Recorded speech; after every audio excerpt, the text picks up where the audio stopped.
Syederalun, Desa Cotunong, salah satu desa di Gandapura dari 40 desa di Gandapura Biren.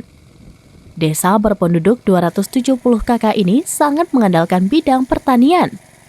Namun, kondisi sawah masih tadah hujan dan di waktu tertentu mengalami kekeringan. Mengantisipasi kekeringan, perangkat desa sepakat menggali sumur bor dengan anggaran dana desa atau DD tahun ini. Kecik Cotunong, Hasbullah Hasan 56 tahun didampingi Tuhapet, Dahlan Syamaun 61 tahun pada Jumat 3 Mei 2024 mengatakan bantuan DD dari pemerintah pusat untuk Kampung Cotunong Gandapura Biren tahap pertama 40% sudah cair 2 minggu yang lalu. Dari dana tersebut dibangun satu unit sumur bor di Dusun Ranuk Uten. Sumur bor untuk membantu pompanisasi Bumdesma yang belum maksimal cukup mengaliri air ke semua sawah kampung, serta kondisi jalur aliran air pompanisasi butuh normalisasi. Kecik mengatakan masih membutuhkan 3 sumur bor lagi untuk mengairi air ke sawah.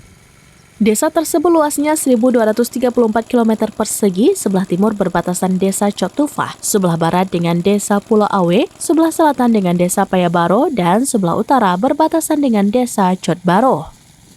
Usaha kreatif lainnya di desa tersebut antara lain usaha ayam potong dan rencana membuka bengkelas melalui BUMG.